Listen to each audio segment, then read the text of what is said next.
Francisco Cândido Xavier. Libertação. Sexto livro da coleção A Vida no Mundo Espiritual, ditado pelo Espírito André Luiz.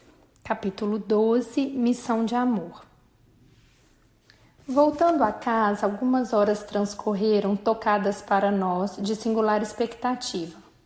Entretanto, à noitinha, Saldanha manifestou o propósito de visitar o filho hospitalizado. Com espanto, reparei que o nosso instrutor lhe pedia permissão para que o acompanhássemos. O perseguidor de Margarida, algo surpreso, acedeu, indagando, porém, quanto ao móvel de semelhante solicitação. Quem sabe se poderemos ser úteis, respondeu Gúbio, otimista. Não houve relutância. Guardadas rigorosas precauções por parte de Saldanha, que se fez substituir junto à doente por Leôncio, um dos dois implacáveis hipnotizadores, rumamos para o hospício. Entre variadas vítimas da demência, relegadas a reajuste cruel, a posição de Jorge era de lamentar.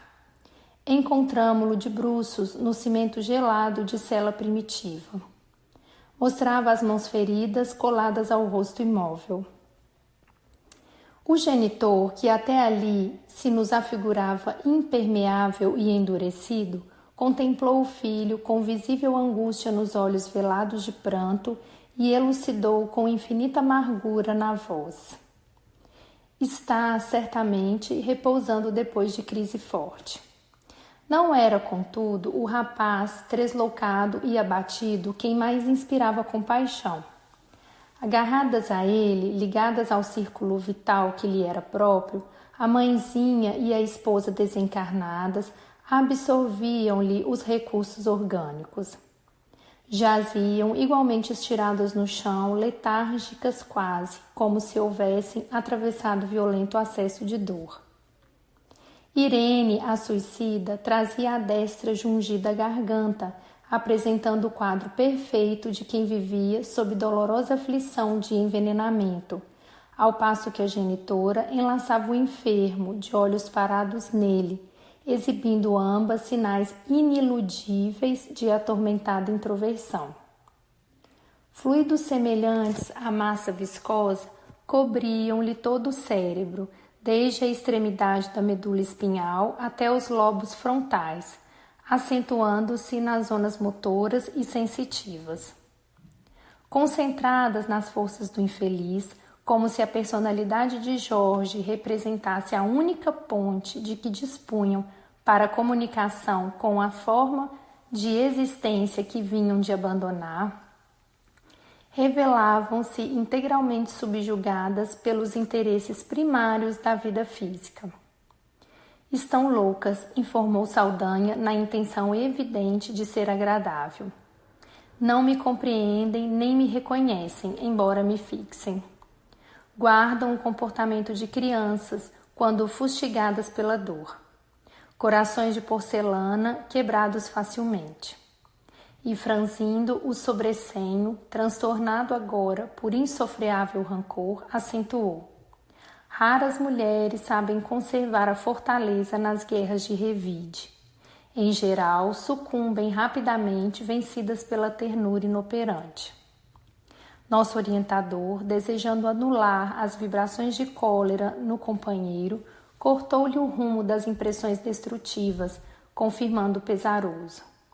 Demoram-se efetivamente em profunda hipnose. Nossas irmãs não conseguiram, por enquanto, ultrapassar o pesadelo do sofrimento no transe da morte, qual acontece ao viajante que inicia a travessia de vasta corrente de águas turvas, sem recursos para alcançar a outra margem. Ligadas ao filho e esposo, objeto que lhe centralizou nas horas finais do corpo denso, todas as preocupações afetivas combinaram as próprias energias com as forças torturadas dele e aquietam-se aflitivamente no centro dos fluidos que lhes constituem criação individual, como acontece ao Bombix Mori, imobilizado e dormente sob os fios, tecidos por ele mesmo. O obsessor de Margarida registrou as observações, demonstrando indisfarçável surpresa no olhar e acentuou mais calmo. Por mais que eu me procure insinuar, gritando-lhes meu nome aos ouvidos, não conseguem entender-me. Em verdade, movem-se e se lastimam através de longas frases desconexas, mas a memória e a atenção parecem mortas. Se insisto, carregando-as a custo, ansioso por infundir-lhes vida nova, com que me possam auxiliar na vingança, vejo baldado todo o esforço, porquanto regressam imediatamente para Jorge, logo que as suponho livres, num impulso análogo ao das agulhas que um ímã recolhe à distância. Sim, corroborou o nosso diretor, mostram-se temporariamente esmagadas de pavor, desânimo e sofrimento. Pela ausência de trabalho mental contínuo e bem coordenado, não expeliram as forças coagulantes do desalento que elas mesmas produziram, inconformadas ante os imperativos da luta normal na terra, e entregaram-se com indiferença a deplorável torpor, dentro do qual se alimentam das energias do enfermo. Drenado incessantemente nas reservas psíquicas, o doente, hipnotizado por ambas, vive entre alucinações e desesperos, naturalmente incompreensíveis para quantos o rodeiam.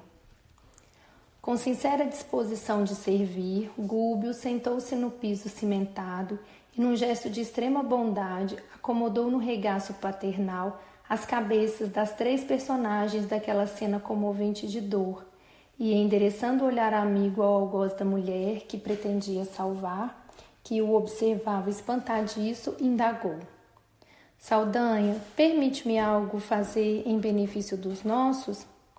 A fisionomia do perseguidor modificou-se. Aquele gesto espontâneo do nosso orientador desarmava-lhe o coração, emocionando-o nas fibras mais íntimas, a julgar pelo sorriso que lhe inundou o semblante, até então desagradável e sombrio. Como não, falou quase gentil, é o que procuro realizar inutilmente. Impressionado com a lição que recebíamos, contemplei a paisagem ao redor, cotejando-a com a da câmara, em que Margarida experimentava aflição e tortura. Os impedimentos aqui eram muito mais difíceis de vencer. O cubículo transbordava imundície. Nas celas contíguas, entidades de repugnante aspecto se arrastavam a esmo. Mostravam algumas características animalescas de pasmar. A atmosfera para nós se fizera sufocante, saturada de nuvens de substâncias escuras, formadas pelos pensamentos em desequilíbrio de encarnados e desencarnados, que perambulavam no local em deplorável posição. Confrontando as situações, monologava mentalmente. Por que motivo singular não operara nosso orientador no quarto da simpática senhora, que amava por filha espiritual, para entregar-se ali, sem reservas, ao trabalho de assistência cristã? Vendo-lhe, porém, a solicitude na solução do problema afetivo que atormentava o adversário, entendi, pouco a pouco, através da ação do mentor magnânimo, a beleza emocionante e sublime do ensinamento evangélico. Amava o teu inimigo, ora por aqueles que te perseguem e caluniam, perdoa 70 vezes 7. Gúbio, sob nosso olhar comovido, afagava a fronte das 3 entidades sofredoras, parecendo liberar cada uma dos fluidos pesados que as entorpeciam, em profundo abatimento. Decorrida meia hora na evidente operação magnética de estímulo, endereçou novo olhar ao verdugo de Margarida, que lhe analisava os mínimos gestos com dobrada atenção e interrogou: Saldanha, não te agastarias se eu orasse em voz alta? A pergunta obteve os efeitos de um choque. Oh, fez o interpelado surpreendido. Acreditas em semelhante panaceia? Mas, sentindo-nos de pronto a infinita boa vontade, aduziu confundido. Sim, se querem. Nosso instrutor valeu-se daquele minuto de simpatia e, alçando o pensamento ao alto, deprecou humilde. Senhor Jesus, nosso divino amigo. Há sempre quem peça pelos perseguidos, mas raros se lembram de auxiliar os perseguidores. Em toda parte ouvimos rogativas em benefício dos que obedecem. Entretanto, é difícil surpreendermos uma súplica em favor dos que administram. Há muitos que rogam pelos fracos para que sejam a tempo socorridos. No entanto, raríssimos corações imploram concurso divino para os fortes, a fim de que sejam bem conduzidos. Senhor, tua justiça não falha. Conheces aquele que fere e aquele que é ferido. Não julgas pelo padrão de nossos desejos caprichosos, porque o teu amor é perfeito e infinito. Nunca te inclinaste tão somente para os cegos, doentes e desalentados da sorte, porque amparas na hora justa os que causam a cegueira, a enfermidade e o desânimo. Se salvas em verdade as vítimas do mal, buscas igualmente os pecadores, os infiéis e os injustos. Não menoscabaste a jactância dos doutores e conversaste amorosamente com ele no templo de Jerusalém. Não condenaste os afortunados, e sim abençoaste-lhes as obras úteis. Em casa de Simão, o fariseu orgulhoso, não desprezaste a mulher transviada, ajudaste-a com fraternas mãos. Não desamparaste os malfeitores, aceitaste a companhia de 2 ladrões no dia da cruz. Se tu, mestre, o mensageiro imaculado, assim procedeste na terra, quem somos nós, espíritos endividados, para amaldiçoarmos-nos uns aos outros? Acende em nós a claridade do entendimento novo, auxilia-nos a interpretar as dores do próximo por nossas próprias dores. Quando atormentados, faze-nos sentir as dificuldades daqueles que nos atormentam, para que saibamos vencer os obstáculos em teu nome. Misericordioso amigo, não nos deixe sem rumo, relegados à limitação dos nossos próprios sentimentos. Acrescenta-nos a fé vacilante, descortina-nos as raízes comuns da vida, a fim de compreendermos finalmente que somos irmãos uns dos outros. Ensina-nos que não existe outra lei fora do sacrifício que nos possa facultar o anelado crescimento para os mundos divinos. Impele-nos à compreensão do drama redentor a que nos achamos vinculados. Ajuda-nos a converter o ódio em amor, porque não sabemos, em nossa condição de inferioridade, senão transformar o amor em ódio, quando os teus desígnios se modificam a nosso respeito. Temos o coração chagado e os pés feridos na longa marcha, através das incompreensões que nos são próprias, e nossa mente, por isso, aspira ao clima da verdadeira paz, com a mesma aflição porque o viajor extenuado no deserto anseia por água pura. Senhor, infunde-nos o dom de nos ampararmos mutualmente. Beneficiaste os que não creram em ti, protegeste os que te não compreenderam. Ressurgiste para os discípulos que te fugiram. Legaste o tesouro do conhecimento divino aos que te crucificaram e esqueceram. Por que razão nós outros, míseros vermes do lodo, ante uma estrela celeste, quando comparados contigo, recearíamos estender dadivosas mãos aos que nos não entendem ainda? O instrutor imprimira tocante inflexão aos últimos lances da rogativa. Eloy e eu tínhamos os olhos turvos de lágrimas, tanto quanto Saldanha, que recuara aterrado para um dos ângulos escuros da cela triste. Gúbio transformara-se gradualmente. As vibrações vigorosas daquela súplica, que arrancara ao próprio coração, expulsaram as partículas obscuras de que se havia tocado, quando penetrávamos a colônia penal em que conhecêramos Gregório, e sublimada luz brilhava-se agora no semblante que o pranto de amor e compunção irisava com intraduzível beleza. Parecia ocultar desconhecido alampadário no peito e na fronte, que despediam raios luminosos de intenso azul, ao mesmo tempo que formoso fio de claridade incompreensível o ligava com o alto, perante nosso aturdido olhar. Fim do intervalo fez incidir toda a luminosidade que o envolvia sobre as três criaturas que asilava no regaço e exorou. É para eles, Senhor, para os que repousam aqui em densas sombras, que te suplicamos a bênção. Desata-os, Mestre da caridade e da compaixão. Liberta-os para que se equilibrem e se reconheçam. Ajuda-os a se aprimorarem nas emoções do amor santificante, olvidando as paixões inferiores para sempre. Possam eles sentir-te o desvelado carinho, porque também te amam e te buscam inconscientemente, embora permaneçam supliciados no vale fundo de sentimentos escuros e degradantes. Nesse ponto, o orientador interrompeu-se. Tensos jorros de luz projetavam-se em torno dele, atirados por mãos invisíveis aos nossos olhos. Com perceptível emotividade, Gúbio aplicou passos magnéticos em cada um dos três infelizes e, em seguida, falou ao rapaz encarnado. Jorge, levanta-te. Estás livre para o necessário reajustamento. O interpelado arregalou os órgãos visuais, parecendo acordar de pesadelo angustioso. Inquietação e tristeza desapareceram-lhe do rosto celeremente.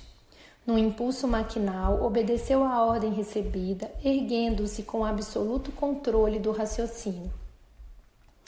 A interferência do benfeitor quebrara os elos que o prendiam às parentas desencarnadas, liberando-lhe a economia psíquica. Presenciando o acontecimento, Saldanha gritou em lágrimas: Meu filho, meu filho! O doente não registrou as exclamações nascidas do entusiasmo paterno, mas procurou o leito singelo onde se aquietou com inesperada serenidade.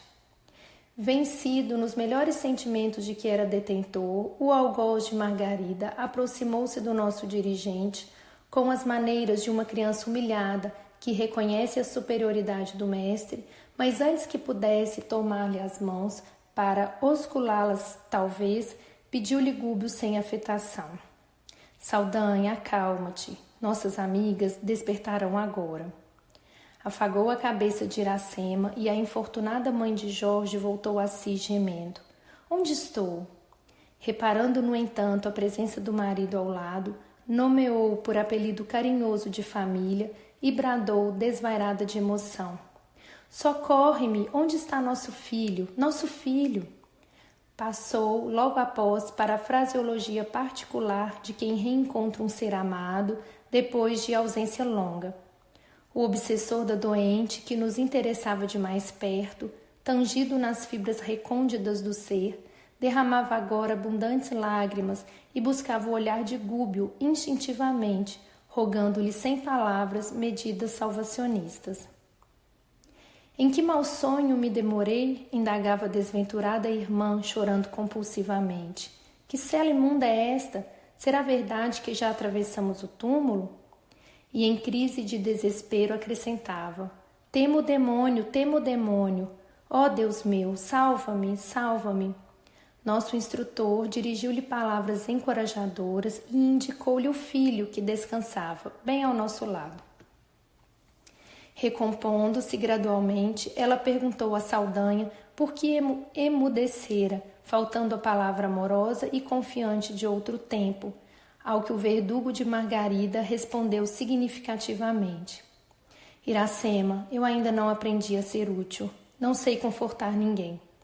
A essa altura, a sofredora mãe, então desperta, passou a interessar-se pela companheira de infortúnio, que fazia a mão direita movimentar-se sobre a garganta. Crendo a custo tratar-se da nora, que se lhe fizera irreconhecível, apelou aflita: Irene? Irene? Interveio Gúbio com o poder de despertamento que lhe era peculiar, distribuindo vigorosas energias aos centros cerebrais da criatura que continuava abatida. Transcorridos alguns instantes, a nora de Saldanha ergueu-se num grito terrível. Sentia dificuldade em articular a voz. Sufocava-se ruidosamente, presa de angústia infinita.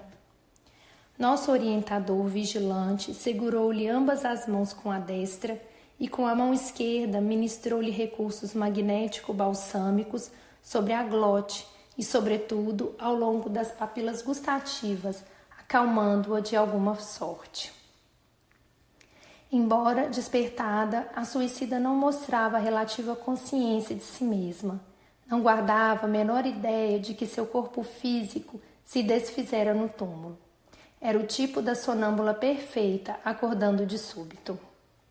Adiantou-se na direção do esposo, reintegrado nas próprias faculdades, e exclamou estentórica: Jorge, Jorge, ainda bem que o veneno não me matou. Perdoa-me o gesto impensado. Curar-me-ei para vingar-te. Assassinarei o juiz que te condenou a tão cruéis padecimentos. Observando, ao contrário do que esperava, que o esposo não reagia, implorou: Ouve, atende-me, onde dormi tanto tempo? Nossa filha, onde está? O interpelado, todavia, que se lhe desligara da influência direta nos centros perispirituais, prosseguiu na mesma atitude fleumática e impassível de quem ajuizava com dificuldade a própria situação. Foi ainda Gúbio quem se abeirou de Irene, elucidando: Aquieta-te, minha filha. Sossegar-me? Eu? Protestou a infortunada. Não posso. Quero tornar a casa. Esta grade me asfixia. Cavalheiro, por quem é? Reconduza-me ao lar. Meu esposo permanece encarcerado injustamente. Estará, por certo, dementado. Não me escuta, não me atende. Por minha vez, sinto a garganta corcomida de veneno mortal. Quero minha filha e um médico. Nosso orientador, contudo, respondeu-lhe com a voz triste, não obstante acariciar-lhe a fronte assustadiça. Filha, as portas de sua casa no mundo cerraram-se para tua alma com os olhos do corpo que perdeste. Teu esposo jaz liberado dos compromissos do matrimônio carnal, e tua filha, desde muito, foi acolhida em outro lar. É indispensável, pois, que te refaças, de modo a prestar-lhe todo o serviço que desejas. A desditosa criatura rojou-se de joelhos, soluçando. Então morri? A morte é uma tragédia pior que a vida? Clamou desesperada. A morte é simples mudança de veste, elucidou Gúbio sereno. Somos o que somos. Depois do sepulcro, não encontramos senão o paraíso ou o inferno criados por nós mesmos. E, adoçando a voz para conversar na condição de um pai, prosseguiu. Por que atiraste fora o remédio salvador, esfacelando o vaso sagrado que o continha? Nunca ouviste o choro dos que padeciam mais que tu mesma? Jamais te inclinasse para registrar as aflições que vinham de mais fundo? Por que não auscultasse o silencioso martírio daqueles que não possuem mãos para reagir, pernas para andar, voz para suplicar? A revolta consumiu-me, explicou a desventurada. Sim, confirmou o instrutor solícito. Um momento de rebeldia põe um destino em perigo, como diminuto erro de cálculo ameaça a estabilidade de um edifício inteiro. Infeliz de mim, suspirou Irene, aceitando a amargosa realidade. Onde estava Deus que me não socorreu a tempo? A pergunta é inoportuna, esclareceu nosso dirigente bondosamente. Procuraste saber antes onde te encontravas a ponto de te esqueceres tão profundamente de Deus? A bondade do Senhor nunca se ausenta de nós. Se transparecia da bendita oportunidade terrena que te conduzia à vitória espiritual, reside também agora nas lágrimas de contrição que te encaminham à regeneração salutar. Admito que possas em breve alcançar semelhante bênção. Entretanto, cavaste enorme precipício entre a tua consciência e a harmonia divina, que precisarás transpor efetuando a própria recomposição. Por algum tempo experimentarás a consciência do ato impensado. Colher fruto imaturo é praticar violência. Intoxicaste a matéria delicada sobre a qual se estruturam os tecidos da alma e poucas circunstâncias te atenuam a gravidade da falta. Não percas, porém, a esperança e dirige os passos na direção do bem. Se o horizonte por vezes se faz mais longínquo, nunca se torna inatingível. E encorajando-a paternalmente acentuou: vencerás, Irene, vencerás. A interlocutora, entre o desapontamento e a rebelião, não parecia interessada em reter os elevados conceitos ouvidos. Desviando a atenção da verdade que a feria, fundo, identificou a presença de Saldanha, passando a gritar medrosamente. Gúbio interferiu, acalmando-a. A companheira de Jorge, todavia, dominado o temor infantil, regressou à intemperança mental. Pousou no sogro os olhos atormentados e inquiriu: sombra ou fantasma, que procuras aqui? Por que não vingaste o filho infeliz? Não te dói tanta infame inútil? Não disporás acaso de armas com que possas ferir o juiz desalmado que nos conspurcou a vida? Cessa então, com a morte, o devotamento dos pais? Descansarás porventura em algum céu contemplando Jorge assim, reduzido a frangalhos? Ou ignoras a realidade cruel? Que razões te compelem à mudez das estátuas? Por que não buscaste sem repouso a justiça de Deus que não se encontra na terra? As perguntas semelhavam-se a golpes de ferro em brasa. O perseguidor de Margarida recebia-as por vergastadas no íntimo, porquanto extrema indignação lhe empalideceu o semblante. Hesitava quanto à atitude a assumir, mas, reconhecendo-se diante de um condutor amoroso e sábio, procurou o olhar de Gúbio, rogando-lhe cooperação em silêncio, e o nosso instrutor tomou por ele a palavra. Irene, exclamou melancólico, a certeza da vida vitoriosa acima da morte não te infunde respeito aos corações? Supões estejamos subordinados a um poder que nos desconhece? Perante a verdade nova que te surpreende a alma, não percebes a infinita sabedoria de um supremo doador de todas as bênçãos? Onde se encontra a felicidade da vingança? O sangue e as lágrimas de nossos inimigos apenas aprofundam as chagas que nos abriram nos corações. Acreditas que a legítima consagração de um pai deva traduzir-se através da dilaceração ou do homicídio, da perseguição ou da cólera? Saldanha veio até este cárcere por amor, e eu creio que as mais nobres conquistas dele lhe retornam à superfície da personalidade, triunfantes e renascentes. Não lhe precipites a ternura paterna no abismo do desespero, de cujas trevas procuras inutilmente fugir. A desditosa mulher silenciou, soluçante, enquanto o sogro enxugava as lágrimas que as observações generosas de Gúbio lhe haviam arrancado. Foi então que Iracema se declarou exausta e suplicou a dádiva de um leito. O nosso orientador convidou Saldanha a se pronunciar. Se Jorge melhorara, ambas as senhoras desencarnadas exigiam socorro urgente. Não seria lícito abandoná-las àquele clima de desintegração das melhores energias morais. Perfeitamente, concordou o obsessor de Margarida, sob intensa modificação. Conheço os celerados que aqui se reúnem, e agora que Iracema e Irene tornaram a consciência que lhes é própria, preocupa-me a gravidade do assunto. Nosso dirigente explicou-lhe que poderíamos abrigá-las numa organização socorrista não distante, mas para levarmos a efeito semelhante medida, não poderíamos olvidar-lhe a permissão. Saldanha aceitou contente e agradeceu desapontado. Sentia-se estimulado ao bem através da palavra cordial de nosso orientador e revelava-se disposto a não perder o mínimo ensejo de corresponder-lhe à dedicação fraterna.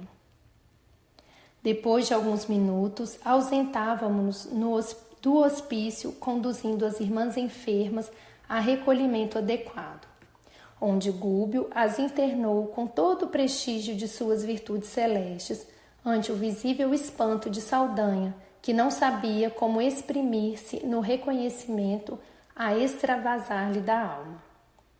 Ao retornarmos, cabisbaixo e humilhado, o perseguidor de Margarida perguntou timidamente quais eram as armas justas num serviço de salvação, ao que o nosso orientador retrucou atenciosamente.